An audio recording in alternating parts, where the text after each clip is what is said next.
एक तो रेमडेसिविर के ताल्लुक से कि एक सुझाव हमने ये दिया था कि अगर इसको सेंट्रलाइज तरीके से अगर आप इसका स्टॉक अगर रखते हैं कहीं पर, तो पेशेंट्स जो अलग अलग हॉस्पिटल में है उन्हें अलग अलग मेडिकल स्टोर्स के ऊपर ना जाते हुए कोई एक जगह के ऊपर उसका FDA के जरिए मॉनिटरिंग किया जाए। लेकिन कुछ लोक प्रतिनिधियों ने इसका विरोध किया है और कलेक्टर साहब का खुद का कहना है कि हमारे पास फैसिलिटी नहीं है, जबकि मैं समझता हूं कि FDA अगर चाहा तो इसका एक ही स्टॉक एक ही जगह के ऊपर रखे तो पेशेंट्सों को इधर उधर भागने की जरूरत न रहे करके।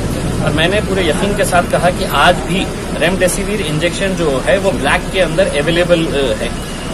अभी परसों के दिन जो एक काका साहेब नाम का जो लड़का जो घाटी हॉस्पिटल के अंदर आत्महत्या किया है, मुझसे मैं आत्महत्या नहीं बल्कि हत्या बताता हूं, क्योंकि 3 महीने पहले जब मैं डिविजनल कमिश्नर सुनील केंद्रेकर और डिस्ट्रिक्ट कलेक्टर उदय चौधरी हम तीनों जब सुपर स्पेशलिटी बिल्डिंग का इंस्पेक्शन करने के लिए गए थे तो वहां पर इतनी बड़ी बड़ी खिड़कियां और एक भी खिड़की को वहां पर ग्रिल नहीं लगा हुआ था। उसी वक्त हमने चर्चा यही किए थे कि हो सकता है कि यहां से कोई भी कुदी मारकर आत्महत्या कर सकता है, सुसाइड कर सकता है। ये तकरीबन 3.5-4 महीने पहले की बात है जब हम वहां पे इंस्पेक्शन करने। उसी वक्त सुनील केंद्रेकर साहब ने आदेश दिया था कि वहां पर ग्रिल लगा दें करके। अगर 3.5 महीनों के अंदर ये ग्रिल नहीं लगी है तो मैं समझता हूं ये काका साहेब काकने की आत्महत्या नहीं है, उसकी हत्या हुई है और उसके हत्या के पीछे जो भी दोषी है उनके ऊपर कार्रवाई। देखिए, एक नौजवान लड़के की अगर जान जाती है और इसी तरह से हम सिर्फ चर्चा करने के लिए यहाँ पर बैठते हैं, तो मैंने साफ तरीके से कहा है कि यहाँ पर अगर रेमडेसिविर मैं आज भी अगर ब्लैक के अंदर लेके आ सकता हूँ तो कहीं ना कहीं आपके अंदर कुछ खराबियां है। अगर उसको अगर आप चेक नहीं करेंगे और हमसे मीटिंग के अंदर आकर बैठेंगे और चर्चा करेंगे और उसके ऊपर कोई असर ही नहीं होगा तो इस मीटिंग का कोई मतलब ही नहीं होता है।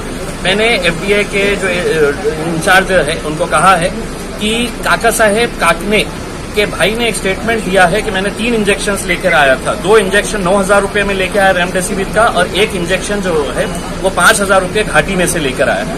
इनका कहना है कि 2 तरह के इंजेक्शन है रेमडेसिविर के। एक इंजेक्शन की कीमत है 3,300 रुपये और दूसरे की कीमत है 5,000 रुपये, यानी कि 5,400 रुपये। यानी कि अगर इसने 5,000 रुपये में लेकर आया है तो यकीनन वो 5,400 का इंजेक्शन उसे 5,000 में नहीं मिला होगा। ये इंजेक्शन 3,300 का होगा।